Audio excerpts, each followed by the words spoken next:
Check out the new equipment at the Waste Management of Scott County's Scott Area Recycling Center, a robot on our last chance line.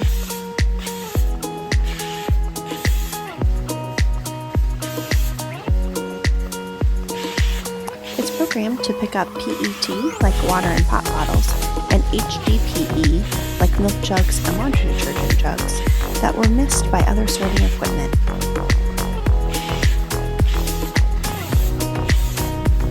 The robot picks up 30 to 35 items per minute and is 80 to 90% accurate.